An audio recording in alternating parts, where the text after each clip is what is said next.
कि ब्रजवासिन को संत बनने की आवश्यकता ना है, ब्रजवासी तो जन्मते ही संत होए।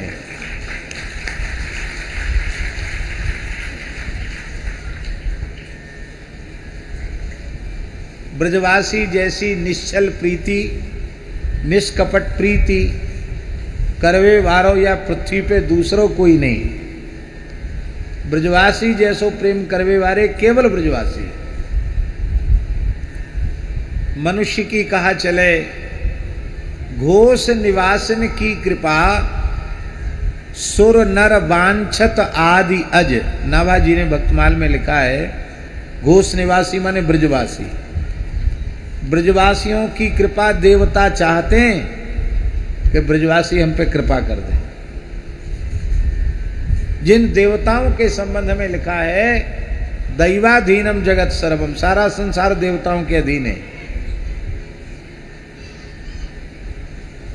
क्योंकि जैसे आपके यहाँ शासन में सबको अलग अलग विभाग दिए जाते, ठाकुर जी ने सारे ब्रह्मांड की व्यवस्था के विभाग देवताओं को ही सौंपे हैं, इसलिए सब कुछ उनके अधीन है।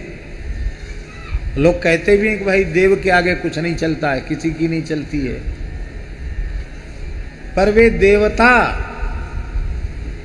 जिनके अधीन सारा जगत है, वे देवता ब्रजवासियों की कृपा चाहते हैं। मनुष्य भी चाहते हैं। कहते कहां तक कहें, आदि अज, इस सृष्टि की रचना जिन्होंने की वो श्री ब्रह्मा जी महाराज भी ब्रजवासियों की कृपा चाहते हैं। ब्रज में आते हैं तो ब्रजवासियों की चरण रज ब्रह्मा जी अपने मस्तक पे धारण करते हैं। भागवत के 10वें स्कंद में ब्रह्मा जी ने कहा, अहो भाग्यम अहो भाग्यम नंद गोप ब्रजौ कसाम यन्मित्रम परमानंदम पूर्णम ब्रह्म सनातनम।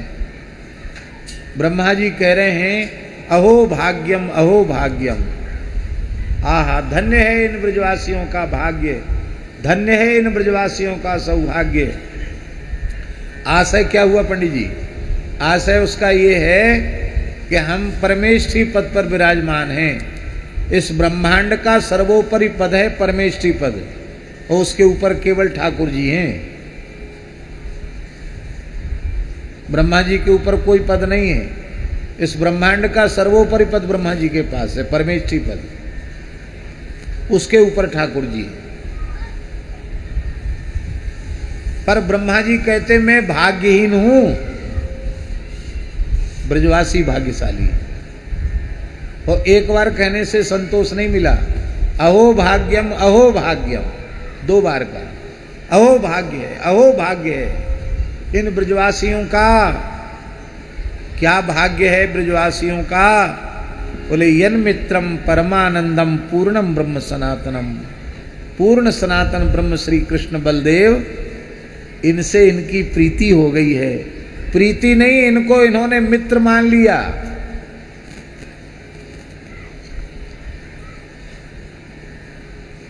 ब्रह्मा जी की हिम्मत नहीं है जो ठाकुर जी से ये कह दें कि तेरे मन की हम जाने। भाई भगवान के मन की बात ब्रह्मा जी नहीं जानते, शंकर जी भी नहीं जानते। और ब्रज के गैया चराई वाले ग्वारिया कहें तेरे मन की हम जानी, गहरे कर यार अमल पानी, होरी को रसिया है ना, तो वो कहे तेरे मन की हम जानी। लो, ब्रह्मा जी शंकर जी घोषणा नहीं कर सकते कि तेरे मन की हम जाने, और बिना पढ़े लिखे गैया चराए वाले ग्वारिया कहें लाला तेरे मन की तो हम जाने। ऐसी शुद्ध प्रीति, आहा क्या कहना। ऐश्वर्य टिकता नहीं है ब्रजवासियों के सामने, बड़ी विचित्र बात है। भगवान ने विश्व विजयी पहलवान सल तो सल मुष्टिक चाणूर कृष्ण बलदेव ने समाप्त किए। मुष्टिक चाणूर को श्री कृष्ण ने और सल तो सल को दाऊ दादा ने। और कंस के विश्व विजयी पहलवान मारे गए, नगाड़े बज रहे दंगल के, और ऊपर से देवता पुष्प वर्षा कर रहे। ठाकुर जी के सखा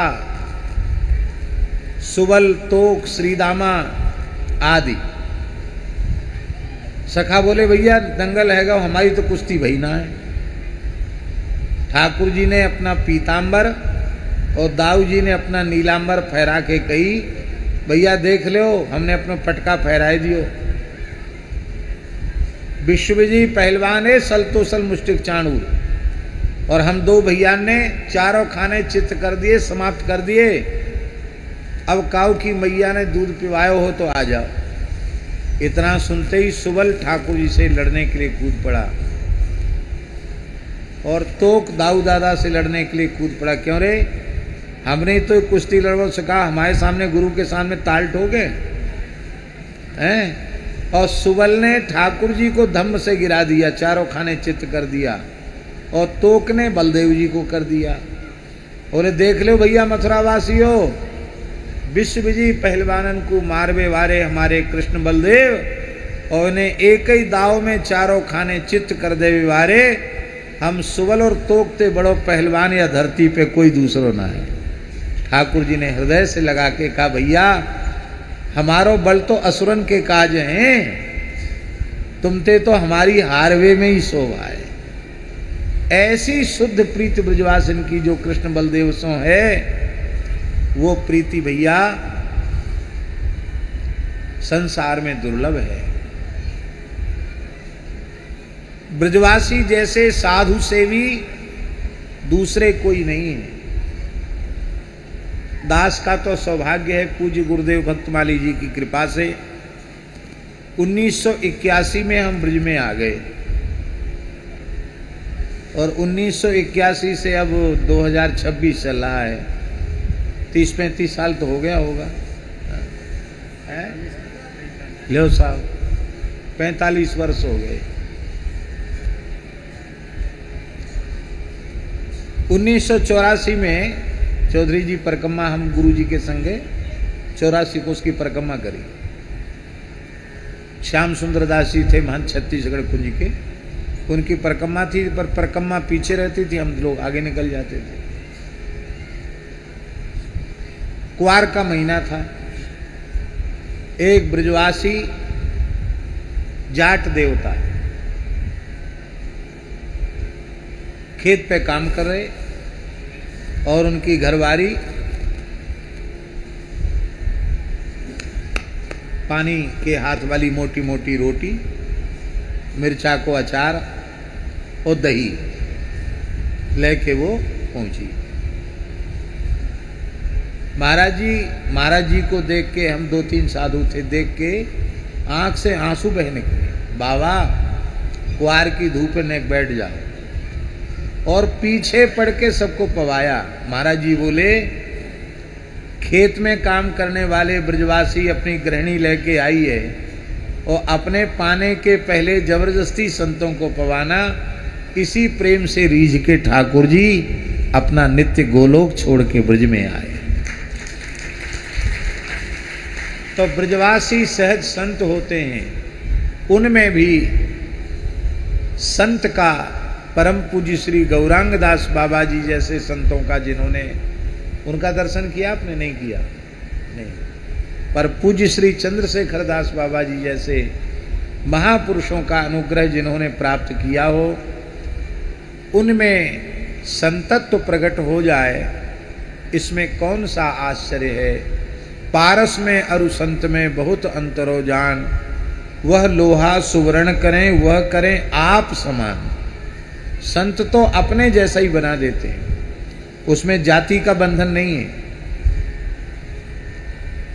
आश्रम का बंधन भी नहीं है कि बाबा जी बनने से ही संत होंगे। आश्रम का भी बंधन नहीं है, वर्ण का भी बंधन नहीं है। बड़े बड़े तपस्वी ऋषि उनके स्थानों को छोड़कर रघुनाथ जी सबरी के यहाँ गए, क्योंकि सबरी में साधुता थी, सबरी में संतत्व था। तो भगवान की भक्ति, साधुता, वो किसी वर्ण या किसी आश्रम की बापोती नहीं है।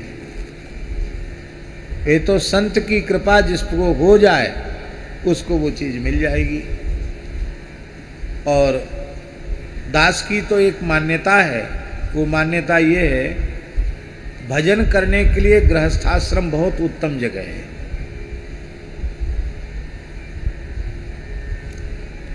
बात थोड़ी अटपटी सी लगेगी, आप कहेंगे कि आप बाबा जी कैसे बन गए। सच्ची बात यह है, बाबा जी न बनने से बनते हैं, न किसी के बनाने से बनते हैं।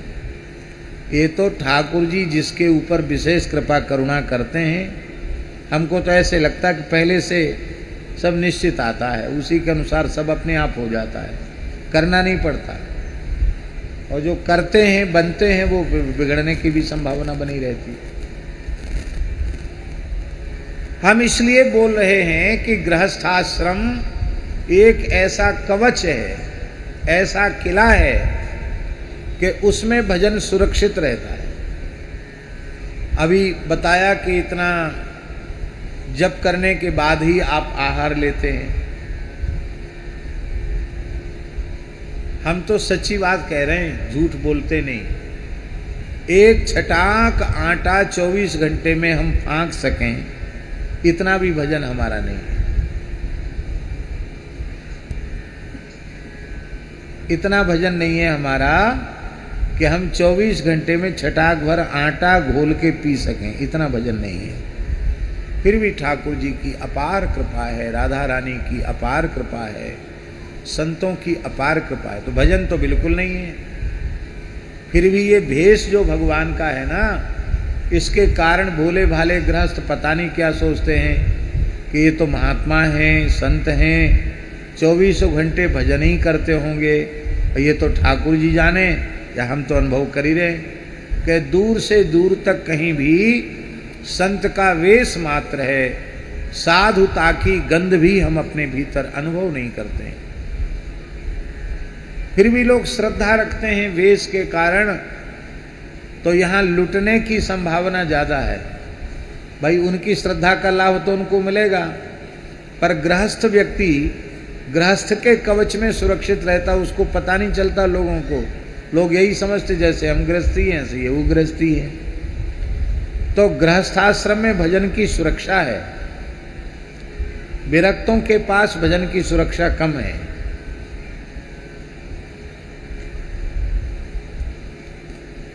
और कहीं पूजा प्रतिष्ठा प्राप्त होने के बाद ये अहंकार मन में धोखे से आ गया कि हम तो बड़े महात्मा हैं और हम तो बहुत श्रेष्ठ हैं, इसलिए हमारी इतनी पूजा हो रही है। बस वहीं से उल्टी गिनती शुरू। दीनता अभी प्रत्यक्ष देख लो। पूज्य बरसाने वाले बाबा प्रातः स्मरणीय अनंत श्री संपन्न नाम रूप लीला धामनिष्ठ पूज्यपाद श्री विनोद बाबा जी महाराज, श्री विनोद बिहारी दास जी महाराज कैसे अद्भुत ब्रज के निराले संत हैं। और उनकी दीनता देखो, उनकी अहम शून्यता आप देखो। हम तो उनके सामने बालक जैसे हैं, पर हमारे जैसे साधारण व्यक्ति का भी वो इतना आदर करते हैं कि हम उसका वाणी से वर्णन नहीं कर सकते। तो ये है, इतनी ऊंचाई पर होने के बाद यदि दीनता बनी रह जाएगी तब तो कुछ बच जाएगा।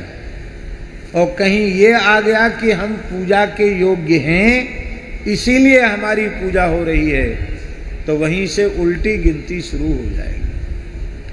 तो हम ठाकुर जी से प्रार्थना करते हैं कि हमारे पूरन भगत जी का भजन बढ़ता रहे, सुरक्षित रहे। इनके मन में ये भाव कभी ना आवे कि हम भजन कर रहे हैं। यही भाव मन में सदा बना रहे कि जो कछु है ये संतन की कृपा है, ब्रजभूमि की कृपा है, ब्रजरज की कृपा है, गुरु गोविंद की कृपा है। इसका एक विशेष कारण है लक्ष्मी नारायण जी। हम लोग वैष्णव सिद्धांत में मानते हैं कि ठाकुर जी का नाम, रूप, लीला और धाम, ये चार चीजें हैं। नाम, रूप, लीला और धाम, इन चारों को कहा एतत् चतुष्टयम नित्यम सच्चिदानंद विग्रह। ये चारों नित्य हैं और चारों सच्चिदानंद स्वरूप हैं। नाम और नामी में भेद नहीं है। कृष्ण नाम में और श्री कृष्ण में भेद नहीं, राधा नाम में और राधा रानी में भेद नहीं, उनके स्वरूप में भेद नहीं, उनकी लीला में भेद नहीं और उनके धाम में भेद नहीं। तो जब श्री ठाकुर जी शुद्ध सच्चिदानंद घन है और शुद्ध सच्चिदानंद स्वरूप ही उनका नाम है, तो इस पांच भौतिक माइक वासना वासित षड विकारों से कलुषित इस प्राकृत शरीर में वह सामर्थ्य कहां है जो एक नाम भी उच्चारण कर सके। या तो ये कहना पड़ेगा कि नाम प्राकृत है, ये तो सोचना भी अपराध है। तब अप्राकृत शुद्ध सच्चिदानंद स्वरूप नाम यदि जिह्वा से प्रकट हो रहा है तो इस प्राकृत जिह्वा की सामर्थ्य नहीं है, ये देहेंद्रियार की सामर्थ्य नहीं है, नाम हरिगुरु संतों की कृपा से अपने आप प्रकट हो रहा है। हम नाम लेने वाले नहीं हैं, नाम प्रकट हो रहा है। यही सिद्धांत मानना चाहिए। एक नाम भी कोई बिना हरिगुरु संतों की कृपा के एक नाम भी नहीं ले सकता, ये नाम स्वयं प्रकट होता है। ऐसी नाम महाराज की कृपा हम सब पर सदा सर्वदा बनी रहे।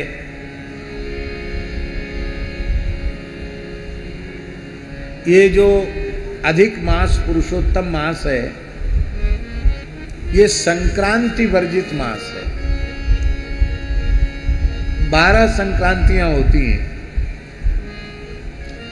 मेष वृष मिथुन कर्क सिंह कन्या तुला वृश्चिक धन मकर कुंभ मीन, 12 संक्रांतियां होती हैं। इसमें कोई संक्रांति है नहीं है। तो संक्रांति वर्जित होने के कारण ये विवाह आदि कृत्यों के लिए वर्जित है। तो ये बनाया ही क्यों? थोड़ा थोड़ा इकट्ठा करके छांट करके समय को बढ़ा करके 1 महीने का समय बनाया। किस लिए बनाया? क्योंकि हिरण्यकशिपु ने ब्रह्मा जी से वरदान मांग लिया था कि आपके बनाए हुए 12 महीनों में से किसी भी महीने में मेरी मृत्यु न हो। तो ठाकुर जी ने कहा हम 13वां महीना भी बना सकते हैं। तो 2.5-3 साल में अधिक मास आता है, तो थोड़ा थोड़ा समय सबका काट छांट करके 1 महीने का समय निकाल दिया जाता है, वो पुरुषोत्तम मास हो जाता है। तो वो वैशाख अधिक था। सबसे पहले जो पुरुषोत्तम मास आया वो वैशाख मास आया, अधिक मास। और भगवान नृसिंह ने हिरण्यकशिपु का वध किया, प्रहलाद जी की रक्षा की। अब ये महीना जो था वो समस्त शुभ कर्मों के लिए त्याज्य हो गया। महीना को बड़ा दुख हुआ कि हमको केवल एक असुर को मारने के लिए बनाया। तो महीना ये अधिक मास ये नित्य गोलोक धाम पहुंचा। भगवान से बोला कि मैं आपकी शरण में हूँ, मेरा अपराध तो बताओ, मेरा क्या अपराध है कि जो मुझे सब कामों से पृथक कर दिया गया, इसमें कोई शुभ काम न करे। तो जो वस्तु किसी के काम में ना आवे उसका तो बनना ही व्यर्थ है, उसका होना ही व्यर्थ है। आपने हमको बनाया क्यों? मैं आपकी शरण में हूँ, मेरा उद्धार कीजिए। प्रत्येक महीने के स्वामी सूर्य हैं, क्योंकि सूर्य की संक्रांति होती है। भगवान ने कहा हम सूर्य के भी सूर्य हैं। 12 महीनों के स्वामी सूर्य और पुरुषोत्तम मास का स्वामी में लीला पुरुषोत्तम श्री कृष्ण स्वयं हो। इसलिए आज से यह पुरुषोत्तम मास कार्तिक मास से, मार्गशीर्ष मास से, वैशाख मास से माघ मास से 4 महीना, ये चारों महीनों की महिमा है। इनमें जो कुछ सत्कर्म किया जाता है उससे हजारों गुना अधिक पुण्य केवल पुरुषोत्तम मास में करने से होता है। एक वाक्य बहुत प्रसिद्ध है, आप लोगों को भी याद होगा, अधिकस्याधिकम फलम। क्या? अधिकस्याधिकम फलम, बोले अधिक का अधिक होता है। अब लोगों में प्रचलन में हो गई बात। हम आपसे पूछते हैं कि इस अधिकस्याधिकम फलम को आप दाल बनाते समय लगाओगे कि इसमें थोड़ा नमक और ज़्यादा डाल दें, क्योंकि अधिकस्याधिकम फलम, तो एक घूंट दाल पीने लायक रह जाएगी। सब्जी में मिर्चा नमक ज़्यादा डाल दो, अधिकस्याधिकम फलम, तो खाने लायक नहीं रह जाएगा। खीर भी 1 सेर बनी है और 5 सेर शक्कर डाल दो कि अधिकस्याधिकम फलम, तो वो ज़्यादा मीठा डालने पर खीर भी खाने योग्य नहीं रह जाएगी। तो संसार में ऐसी कौन सी जगह जिसे अधिकस्याधिकम फलम? केवल और केवल भजन ऐसा है जिसके बारे में ये सूत्र घटित होता है, अधिकस्याधिकम फलम।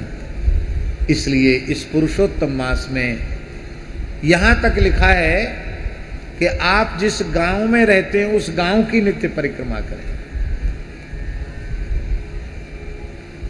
और तीर्थ की परिक्रमा का अवसर मिल जाए तो क्या कहना है। हम वृंदावन से जड़खोर गोधाम आ रहे थे, तो इधर डीग से लेकर के और खोह गांव तक इतनी भयंकर धूप में बिना छाता के हजारों की संख्या में ब्रजवासी जो 84 की परिक्रमा कर रहे, हमारे मन में तो आ रहा था कि हम तो गाड़ी में बैठ के घूम रहे हैं, सच्चे साधु तो ये हैं, धन्य है इनकी श्रद्धा। और प्रायः ब्रज में कोई ऐसा गांव नहीं रहता अधिक में जो डंडौती न कर ले, परिक्रमा न कर ले, कुछ न कुछ विशेष भजन साधन न कर ले। ये कितने सौभाग्य की बात है।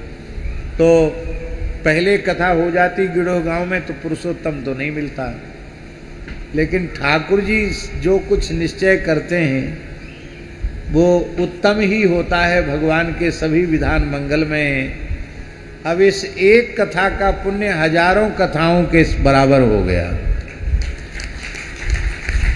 और हमें तो सच्ची बात है, ब्रज के गांव में बैठने में बड़ा सुख मिलता है। मेहराने गांव में कथा हुई, मेहरानो है ना, पास में ही है,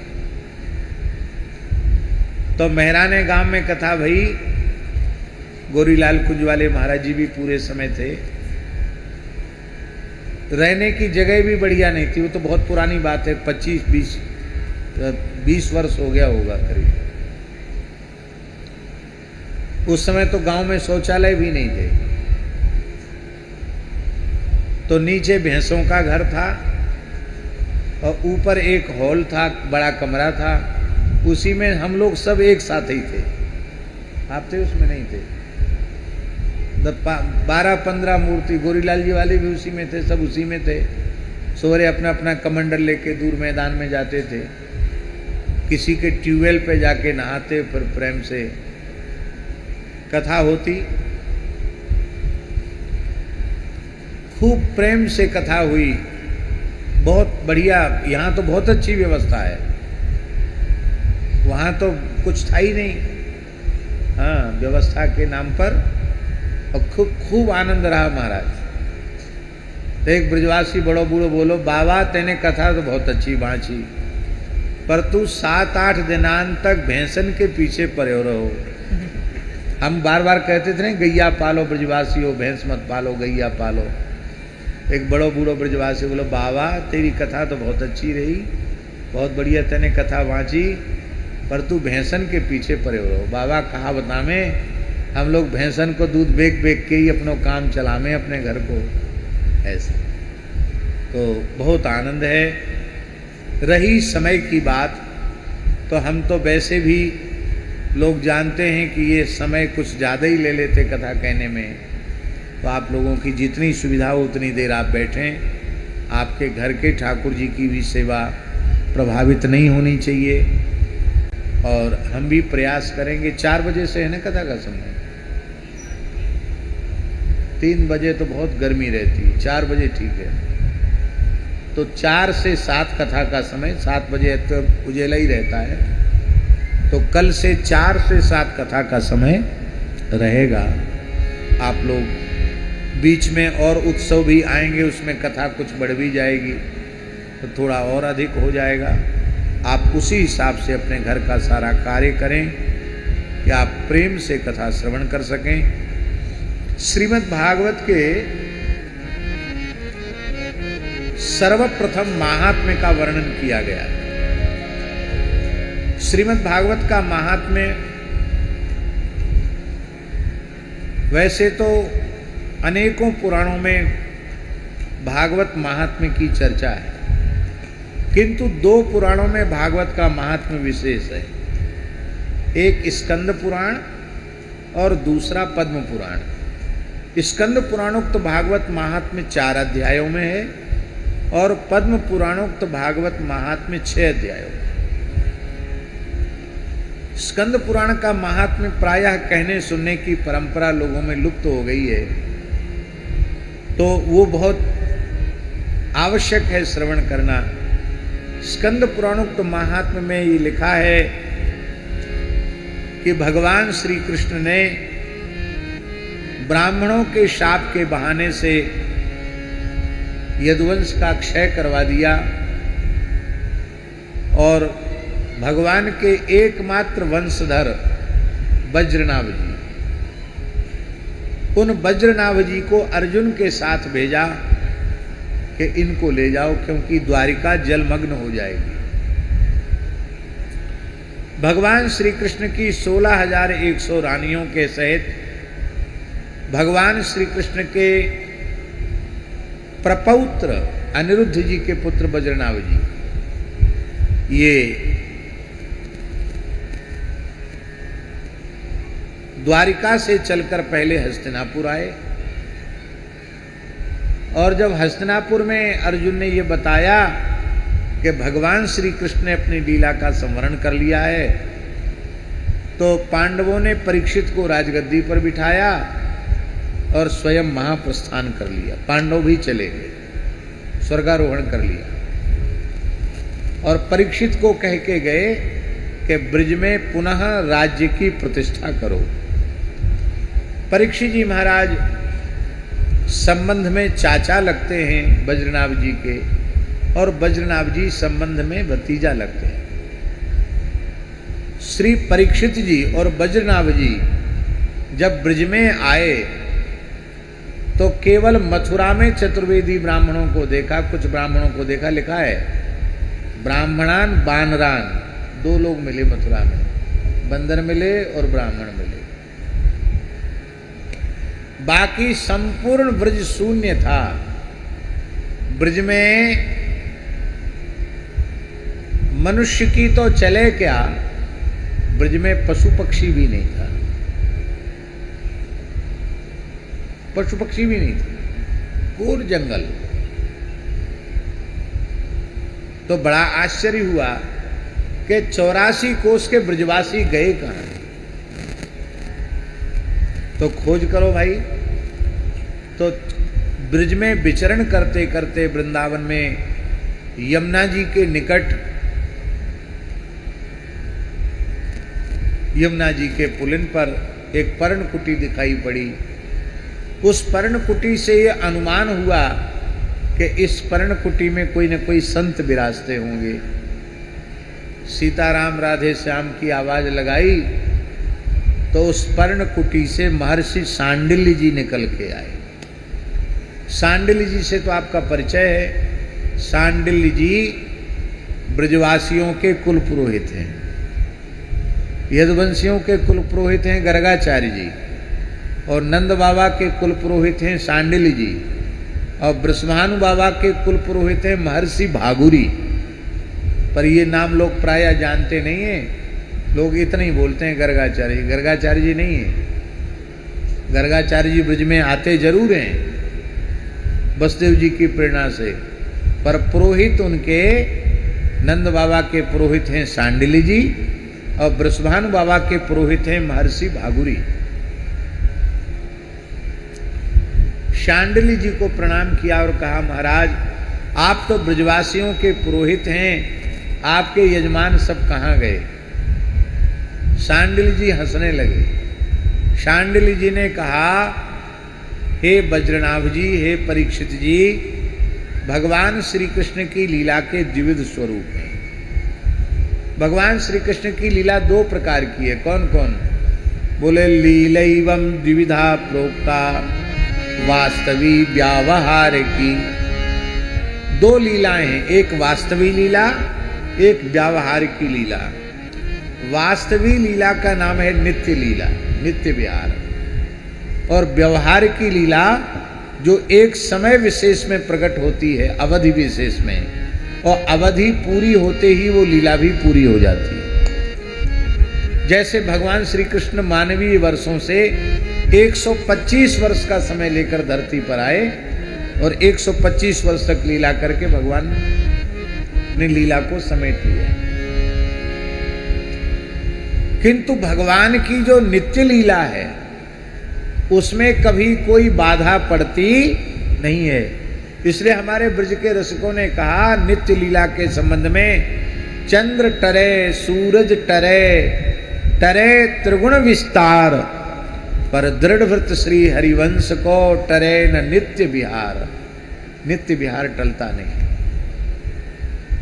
ब्रज नित्य है, ब्रजवासी नित्य हैं, ब्रज के ठाकुर नित्य हैं, ब्रज की समस्त लीलाएं नित्य हैं। आज भी माखन चोरी हो रही है, आज भी गोचारण हो रहा है, आज भी रास लीला हो रही है।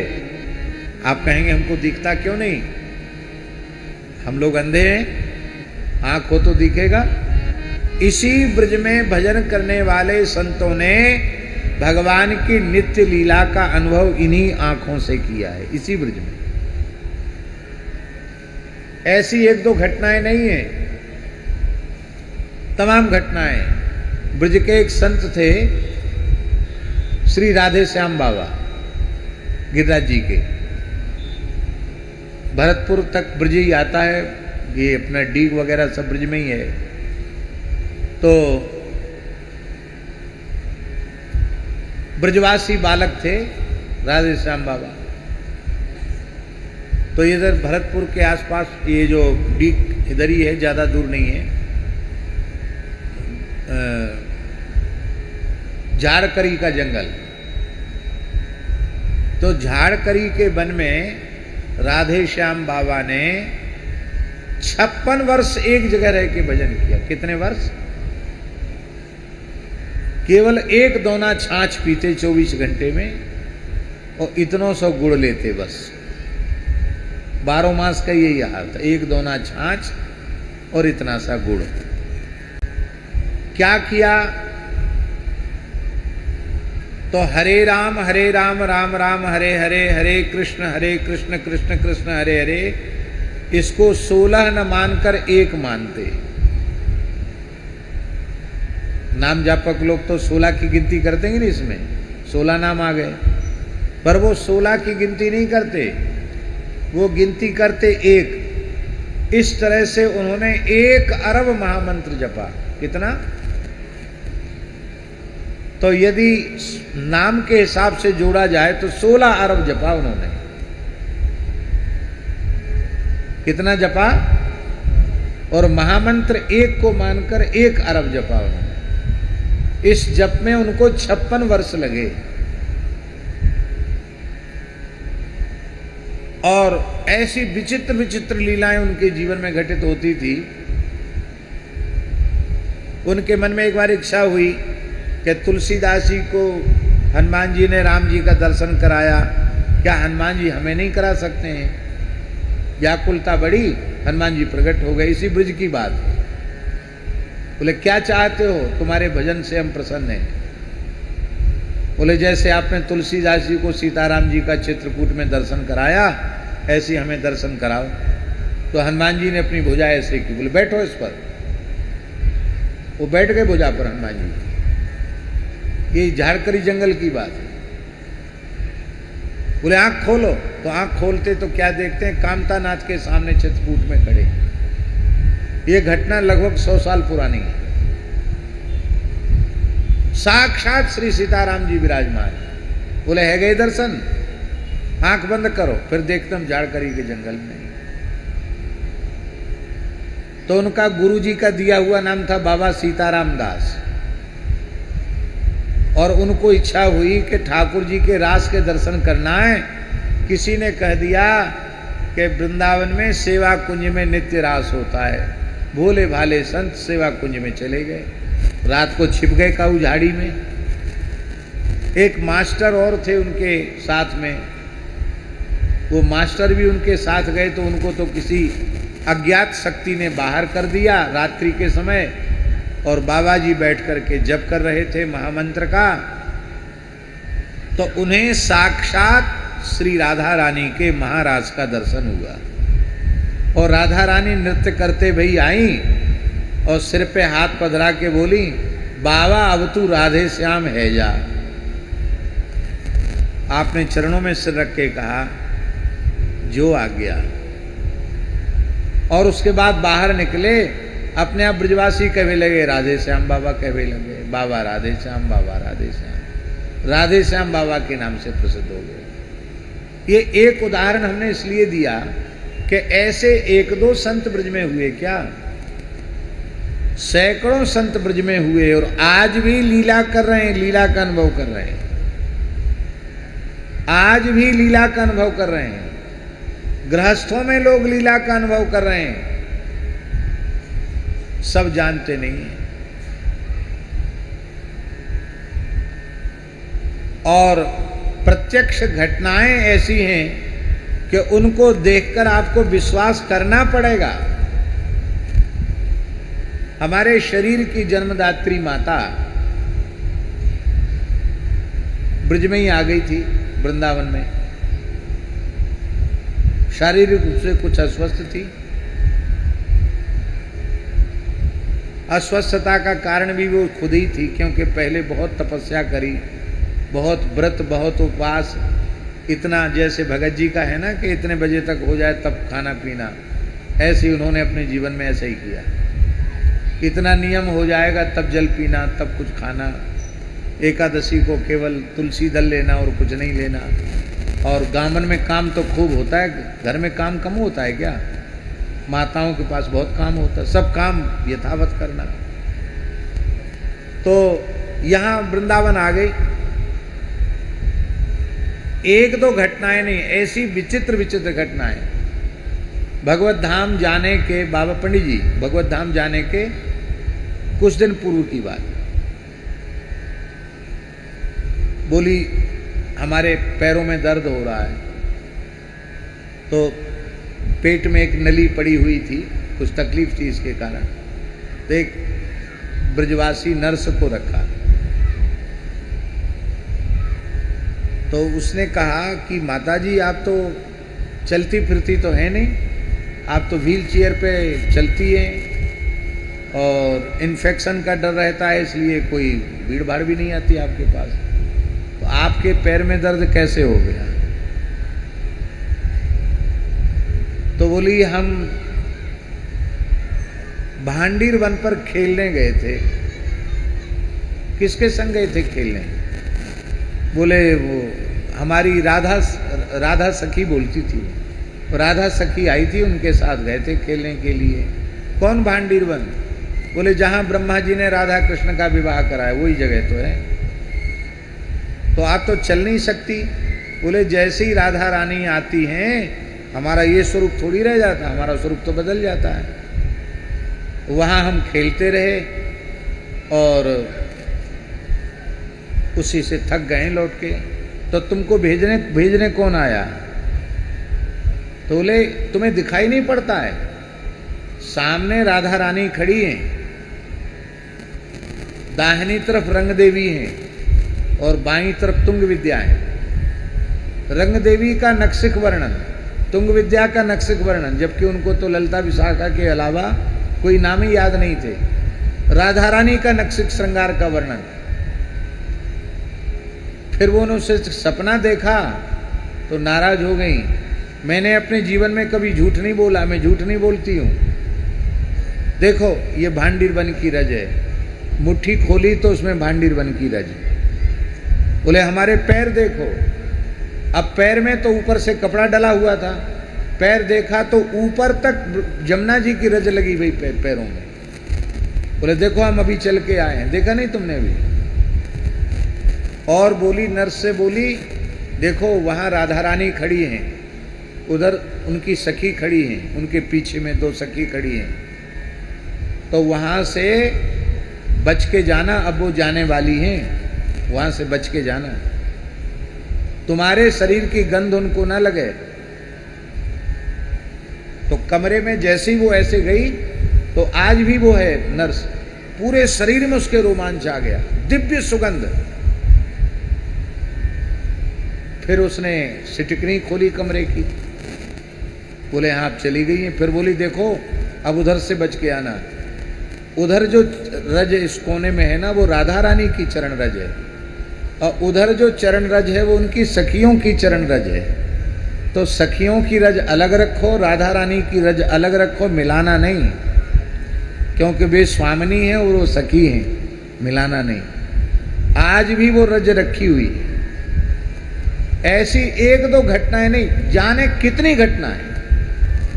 जिन संतों का उन्होंने कभी दर्शन नहीं किया, उन संतों का उनको दर्शन होता था।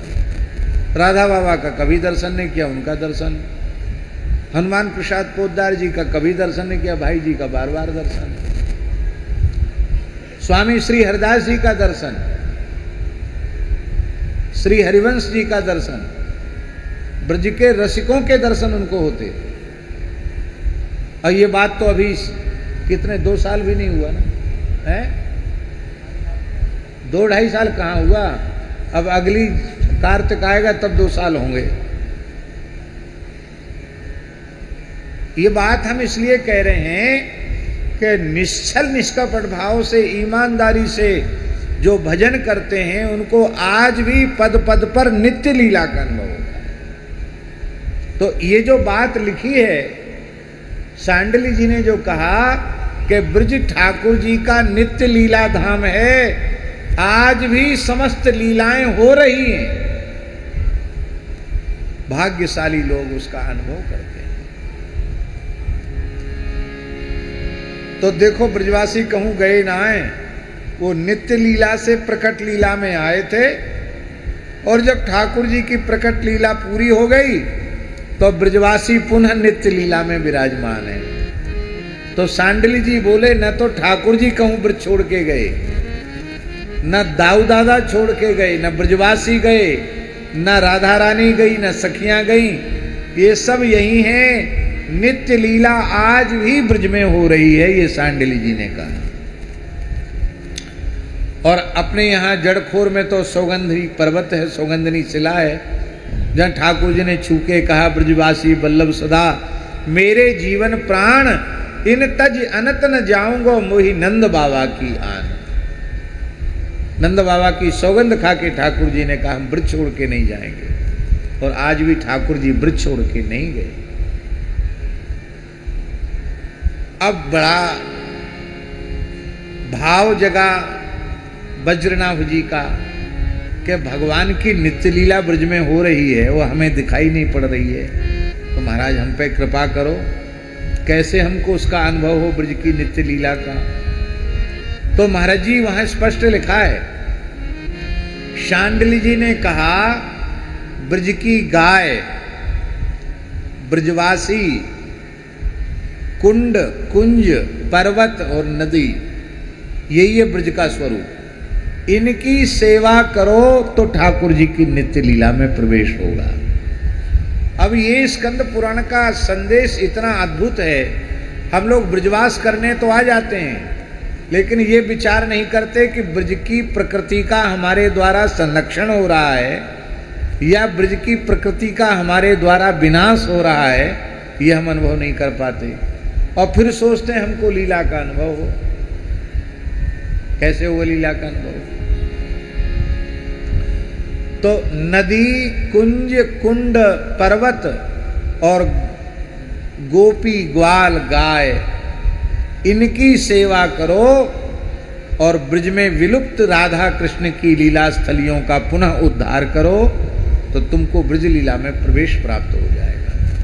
बोले महाराज आप ही मार्गदर्शन करो। तब श्री शांडिल्य जी के मार्गदर्शन में फिर से ब्रज बसाया गया।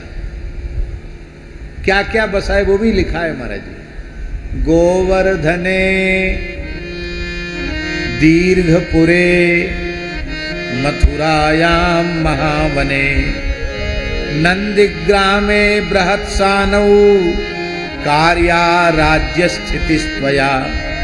शांडिल्य जी कह रहे हैं गोवर्धन बसाओ। ये गोवर्धन गांव बज्रनाभ जी का बसाया हुआ। दीर्घपुर, दीर्घपुर माने डीग, डीग का पुराना नाम है दीर्घपुर। गोवर्धने दीर्घपुरे मथुरा बसाई, महावन माने गोकुल बसाया, मथुरायाम महावने नंदिग्रामे नंदगांव, बृहत सानु बरसाना। इन स्थलों पर अपने राज्य का विस्तार करो। तब अपने राज्य का विस्तार श्री बज्रनाभ जी ने किया। जिस जिस गांव में जहां जहां जो लीलाएं हुई थी वहां के कुंडों को पुनः प्रकट किया, वहां विग्रहों को विराजमान किया। चार देव, दाऊ जी में बलदेव और श्री वृंदावन में गोविंद देव, गिरिराज जी में हरदेव और मथुरा में केशव देव जी को विराजमान किया। वृंदावन में पुनः प्रतिष्ठा की गोपीश्वर महादेव की, मथुरा में की भूतेश्वर महादेव की पुनः प्रतिष्ठा, गिरिराज जी में की चक्रेश्वर महादेव जिनको चकलेश्वर बाबा कहते हैं उनकी प्रतिष्ठा की, और कामवन में कामेश्वर महादेव की प्रतिष्ठा की। ये सब बज्रनाभ जी के द्वारा प्रतिष्ठित है। एक दिन की बात है, भगवान श्री कृष्ण की 16,100 रानियों ने यमुना जी को अत्यंत प्रसन्न मुद्रा में देखा तो उनको एक जिज्ञासा उत्पन्न हुई। उन श्री कृष्ण की, द्वारकाधीश श्री कृष्ण की 16,100 रानियों ने पूछा, श्री कृष्ण पत्नी ऊचुहु यथा वयं कृष्ण पत्न्यः तथा त्वमपि शोभने वयं विरह दुखार्ता त्वन्न कालिंदी तद्वद। जैसे हम श्री कृष्ण की पत्नियां हैं, आप भी अष्टपट रानियों में श्री कृष्ण की चतुर्थ पट्ट रानी हो। फिर हम तो भगवान के विरह में रो रही हैं और आप तो पूरे 16 श्रृंगार किए मुस्कुरा रही है मंद मंद। क्या बात है? क्या आपको श्री कृष्ण का विरह नहीं है? यमुना जी बोली बिल्कुल नहीं है। तो हमें भी युक्ति बताओ कि हमें कृष्ण का विरह न हो, उनका संयोग मिल जाए, उनके वियोग का अनुभव न हो। तो यमुना जी ने जो बात कही है पंडित जी, बहुत अद्भुत बात कही। कालिंद्युवाच, यमुना जी ने कहा, आत्मा रामस्य कृष्णस्य ध्रुवमात्मा स्थिराधिका तस्याः दास्य प्रभावेन विरहोस्मान संस्पृशे। आत्मा में रमण करने वाले श्री कृष्ण की आत्मा राधा रानी है और मैं उन राधा रानी की दासी बन गई हूं, इसलिए मुझे कृष्ण विरह का स्पर्श नहीं है। यमुना जी ने यह रहस्य खोल दिया कि जिस भाग्यशाली जीव को राधा रानी का दास्य मिल जाएगा उसे कभी कृष्ण विरह नहीं होगा, क्योंकि श्री जी को छोड़ के ठाकुर जी कभी जाते नहीं। श्री जी ही तो उनकी आत्मा है। वो आत्मा में रमण करने के कारण तो श्री कृष्ण को राधा रमण कहते हैं, आत्मा राम कहते हैं। तुम भी राधा रानी की दासी बन जाओ तो कृष्ण का विरह नहीं होगा, क्योंकि आज भी ब्रज में नित्य रास हो रहा है, नित्य लीला हो रही है। बोले आप उपाय बताओ, क्या उपाय है कि भगवान की नित्य लीला में हमारा प्रवेश हो जाए, हमको भगवान के नित्य रास में प्रवेश प्राप्त हो जाए और हमारा वियोग सदा सर्वदा के लिए समाप्त हो जाए। बोले इसका तो एक ही साधन है, कथा सुनो। कथा सुनने से भगवान की लीला में प्रवेश होगा। कौन सी कथा सुने? बोले श्रीमद् भागवत की कथा सुनो। कौन सुनाएगा? तो यमुना जी ने व्यास जी का पता बताया। लोग कहते हैं ना, किसी को कथा सुनने की इच्छा है तो कहते हैं महाराज हम कथा सुनना चाहते हैं, तो फिर तुरंत वो कहता है कि भाई किसकी कथा सुनना चाहते हो, व्यास जी का पता बताओ। तो यमुना जी ने व्यास जी का पता बताया कि भगवान श्री कृष्ण ने स्वयं उद्धव जी को भागवत का ज्ञान दिया है। यदि उद्धव जी आकर कथा कह दें तो सबका प्रवेश भगवान की लीला में हो जाएगा। बोले उद्धव जी तो भगवान की खड़ाऊं लेकर, चरण पादुका लेकर के बद्रिकाश्रम चले गए। बोले बद्रिकाश्रम में एक रूप से वो हैं, एक रूप से उद्धव जी ब्रज में ही निवास करते हैं। कहाँ निवास करते हैं? लिखा हुआ है, आपको मिलना हो उद्धव जी से तो पता बताया जा रहा है, उद्धव जी से मिलने का पता। गोवर्धन गिरि निकटे सखी स्थले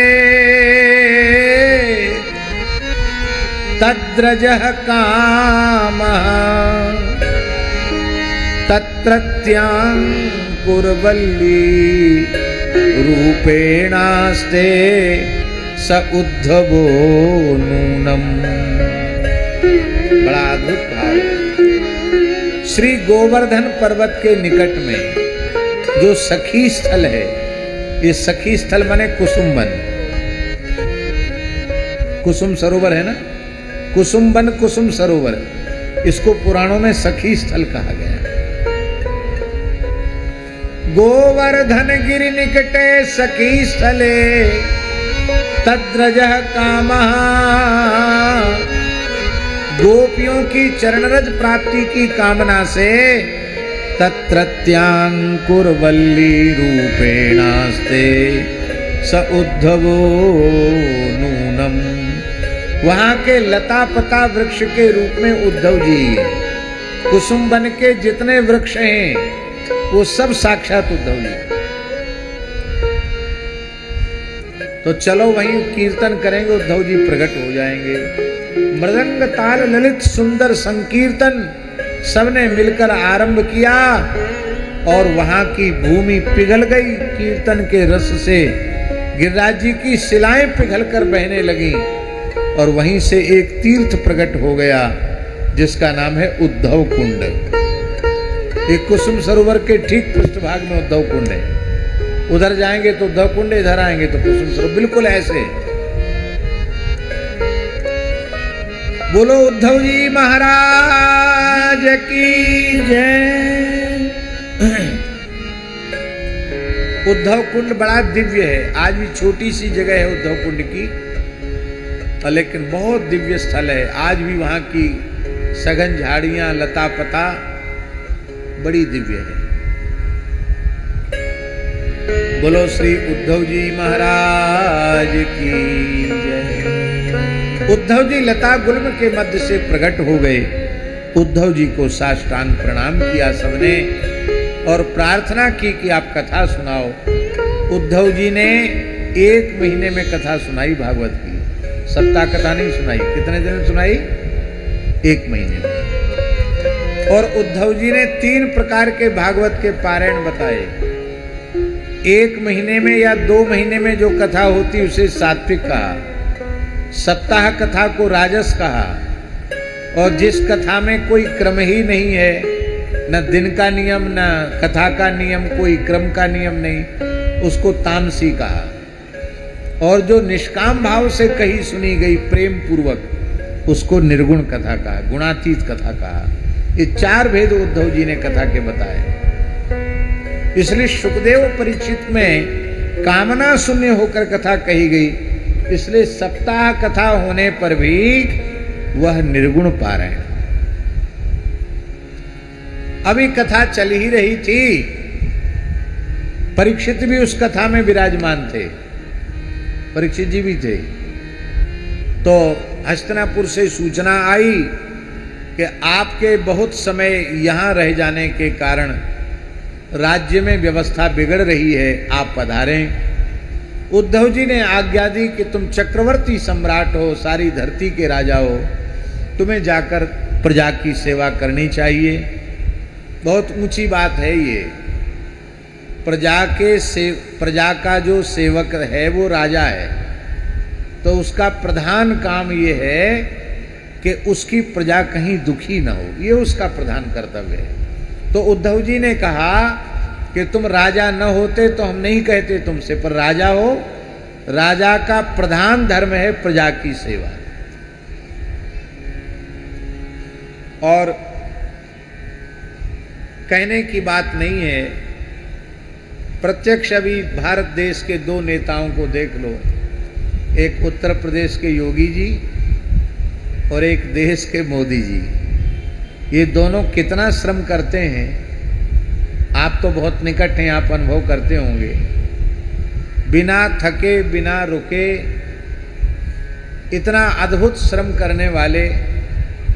और हम तो कई बार अपने मन में सोचते हैं कि इस समय देश को जैसा प्रधानमंत्री और मुख्यमंत्री मिला है, ऐसा यदि जब देश 1947 में स्वतंत्र हुआ था, उस समय ऐसा प्रधानमंत्री और ऐसे ऐसे मुख्यमंत्री मिल जाते, तो हम समझते आज भारतवर्ष विश्व की महाशक्ति होता, भारत से सब नीचे होते।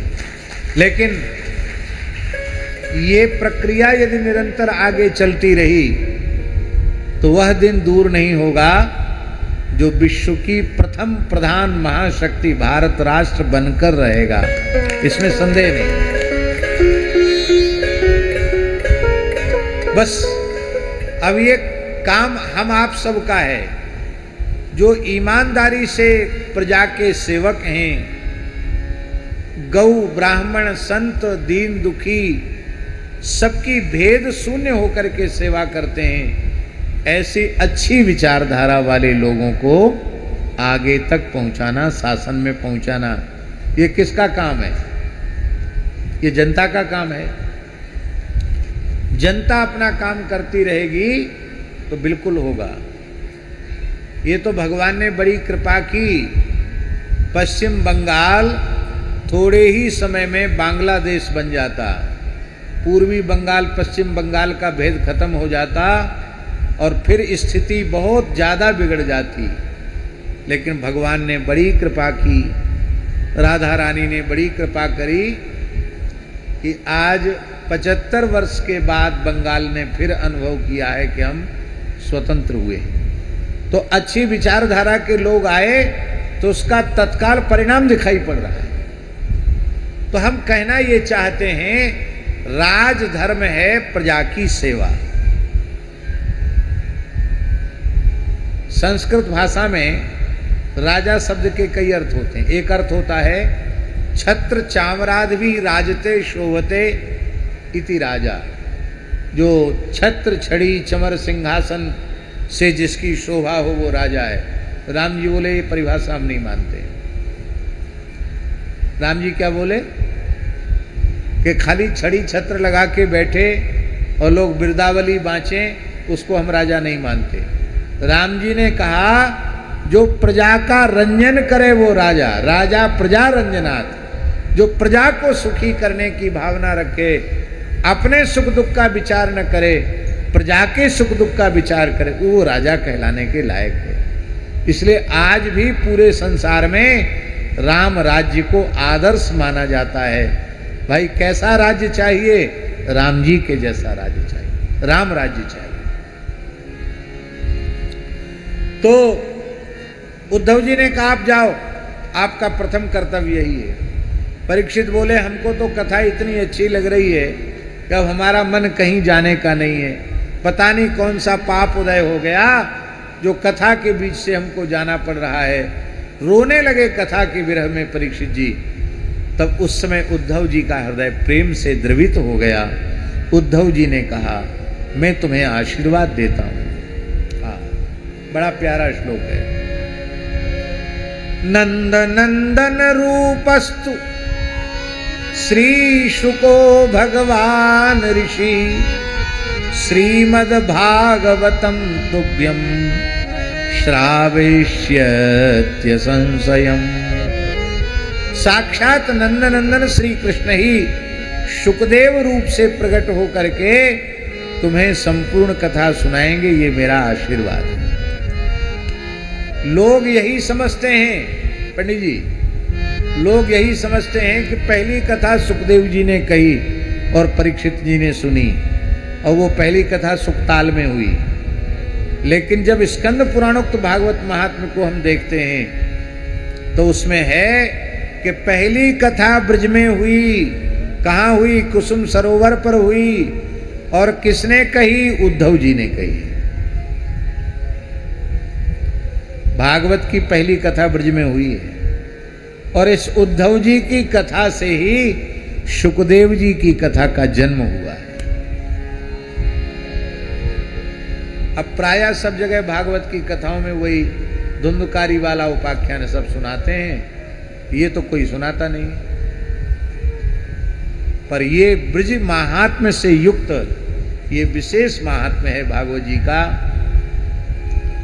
और महाराज जी श्री उद्धव जी की कथा का यह दिव्य प्रभाव हुआ कि साक्षात भगवान राधा कृष्ण प्रकट हो गए, उनका नित्य रास प्रकट हो गया, और भगवान श्री कृष्ण की 16,100 रानियों का गोपी स्वरूप में रास में प्रवेश हो गया। और वज्रनाभ जी भगवान श्री कृष्ण के चरण में जो वज्र का चिन्ह है उस चिन्ह के रूप में विराजमान हो गए। वज्रनाभ के पुत्र को राजा बनाया गया। ऐसा अद्भुत यह महात्म्य है। इस महात्म्य का आशय यही है कि यदि आप भगवान की नित्य लीला में प्रवेश करना चाहते हो तो भागवत की कथा सुनो।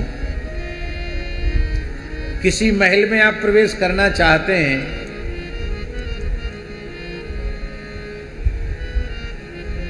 तो उसके द्वार से प्रवेश करेंगे परमिशन लेकर के, अनुमति लेके, तब तो आपका प्रवेश वैध माना जाएगा। और आप कहो कि हम चहर दीवारी लांग करके कूद फांद करके जाएंगे तो जो महल के सुरक्षा कर्मी होंगे वो आपको जीवित छोड़ेंगे? जहां संवेदनशील क्षेत्र होता है फौज का, वहां हमने देखा उनकी चहरी दीवारी पर लिखा रहता है कि अनधिकृत व्यक्ति को प्रवेश करते, अनधिकृत रूप से प्रवेश करते देखते ही गोली मार दी जाएगी। ऐसा दीवारों पर लिखा रहता है। इसका मतलब ये है कि जो उसके प्रवेश की पद्धति है उस पद्धति से आप प्रवेश कीजिए। आप मनमाने तरीके से करेंगे, चोर के रास्ते से जाना चाहेंगे तो आपको सजा मिलेगी, आप वहां तक पहुंच नहीं पाएंगे। इसका मतलब है यदि हम लोग राधा कृष्ण की नित्य लीला का अनुभव करना चाहते हैं तो उसके प्रवेश की परमिशन भागवत की कथा सुनने से मिलेगी। भागवत श्रवण से माने व्यवहार की जो लीला है वो भगवान की नित्य लीला के प्रवेश का द्वार है, और इस भागवत के माध्यम से हम भगवान की नित्य लीला में प्रवेश करते हैं। बोलो श्री वृंदावन धाम की जय। पद्म पुराणोक्त महात्म्य आप सब जानते हैं कि देवर्षि नारद जी धरती पर आए, अनेक तीर्थों में विचरण किया और सर्वत्र उन्होंने देखा कि अधर्म बढ़ा हुआ है। तब वृंदावन आए।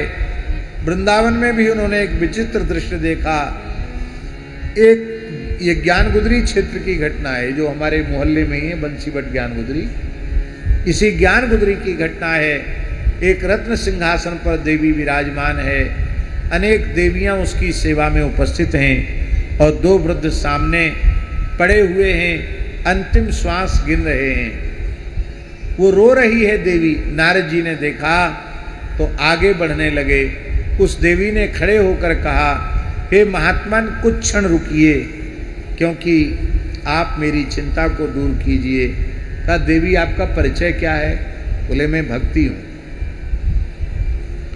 द्रविड़ देश में मेरा जन्म हुआ, कर्नाटक में मेरा विस्तार हुआ, कहीं कहीं महाराष्ट्र में भी मेरा विस्तार हुआ, और मैं जैसे ही गुजरात में आई कि बूढ़ी हो गई, अंत में वहाँ से भागकर मैं वृंदावन आई, तो वृंदावन आते ही नवीनेव स्वरूपणी, नवीन स्वरूप में हो गई। किंतु यहाँ मेरे पुत्र ज्ञान वैराग्य जो जर्जर बूढ़े तो पहले से ही हो रहे थे, यहाँ तो बेहोश होके गिर गए, अब ऐसे कोमा में चले गए हैं कि इनको चेतना आ ही नहीं रही है महाराज। इसलिए इदम स्थानम परित्यज्य विदेशम गम्यते मया। यहाँ एक विशेष बात ध्यान देने की है। आपका हृदय वृंदावन बन गया, प्रीत रस धारा यमुना जी उसमें बह रही हैं, आपके हृदय की भक्ति युवती हो गई है, नित्य किशोरी हो गई है।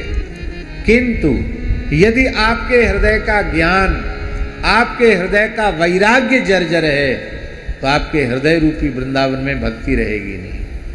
इसलिए साधक का कर्तव्य है भक्ति को तो पुष्ट रखे, ज्ञान को भी पुष्ट रखे और वैराग्य को भी पुष्ट रखे। और भागवत कथा की महिमा ये है कि भागवत की कथा सुनने से भक्ति तो पुष्ट होती ही है, ज्ञान भी पुष्ट हो जाता है, वैराग्य भी पुष्ट हो जाता है। नारद जी को आकाशवाणी हुई कि तुम सत्कर्म का अनुष्ठान करो, ज्ञान वैराग्य का संकट दूर होगा। और सनकादिकों ने कहा भागवत की कथा सुनने से बड़ा कोई सत्कर्म नहीं है। तब सुख तीर्थ में कथा हुई और अभी कथा चल ही रही थी कि भक्ति ही सुतौ तौ तरुणौ गृहीत्वा, भक्ति ही सुतौ तौ तरुणे गृहीत्वा, प्रेमैकरूपा सहसा विरासी, प्रेमैकरूपा सहसा विरामी। श्री कृष्ण गोविंद हरे मुरारे, श्री कृष्ण गोविंद हरे मुरारे, नाथेति नामानि मुहुः वदन्ति, नाथेति नामानि मुहुः वदन्ति। भक्ति महारानी ज्ञान वैराग्य के सहित प्रकट हो गई, कीर्तन कर रही है। महाराज भक्ति तो नाच रही है, ज्ञान और वैराग्य भी नृत्य कर रहे हैं। सनकादिकों ने कहा श्रोताओं से कि आप लोग आश्चर्य मत करो, ये कथा से ही ज्ञान वैराग्य और भक्ति का प्राकट्य हुआ है। और सनकादिक भगवान ने कहा कि हे भक्ति महारानी, आप अपने पुत्र ज्ञान वैराग्य के सहित जो कथा रस रसिक वैष्णव हैं उनके हृदय में विराजमान हो जाओ। आप अपने हृदय में विराजमान करना चाहते हैं भक्ति ज्ञान वैराग्य को, तो नित्य प्रति प्रेम से कथा श्रवण कीजिए, आपके हृदय में ज्ञान भक्ति वैराग्य प्रतिष्ठित हो जाएंगे। नारद जी ने कहा हमारी समस्या का समाधान तो हो गया। कोई किसी पापी का उद्धार भी कथा सुनने से हो जाता क्या?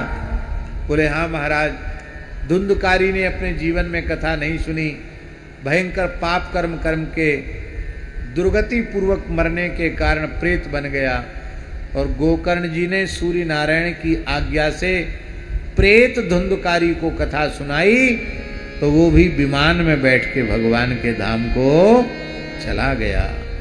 फिर कोई श्रद्धा पूर्वक कथा सुने उसका तो कहना ही क्या है। इस प्रकार से ये पद्म पुराणोक्त महात्म्य संपन्न होता है। आज पहला दिन है, केवल एक मंगलाचरण का श्लोक बोल करके हम अपनी वाणी को विराम देंगे। 7:20 हो रहा है। जन्माद्यस्य यतोऽन्वयादितरतश्चार्थेष्वविद्यस्वराट् तेने ब्रह्महृदायादि कवये मुह्यन्ति यत्सूरयः तेजो वारिमृदां यथा विनिमयो यत्र त्रिसर्गो मृषा धाम्ना स्वेन सदा निरस्तकुहकं सत्यं परं धीमहि। इसकी चर्चा हम कल करेंगे। आज प्रथम श्लोक बोल करके प्रथम स्कंद में प्रवेश कर लिया है। गोविंद जय जय गोपाल जय गोविंद जय जय गोपाल जय जय राधा रमण हरि गोविंद जय जय राधा रमण हरि गोविंद जय जय हरि बोल हरि बोल हरि बोल हरि बोल हरि बोल हरि बोल हरि बोल हरि हरि हरि हरि हरि हरि बोल हरि हरि हरि हरि हरि हरि बोल केशव माधव गोविंद बोल केशव माधव गोविंद बोल गोविंद माधव मुकुंद बोल गोविंद माधव मुकुंद बोल कृष्ण कृष्ण कृष्ण कृष्ण कृष्ण कृष्ण बोल कृष्ण कृष्ण कृष्ण कृष्ण कृष्ण कृष्ण बोल राधा राधा राधा राधा राधा राधा बोल राधा राधा राधा राधा राधा राधा बोल हरि बोल हरि बोल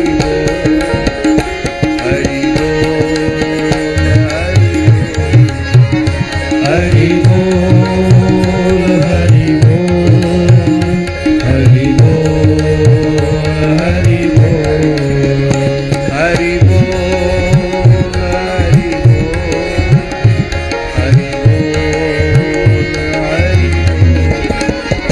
हरि बोल हरि बोल हरि बोल हरि बोल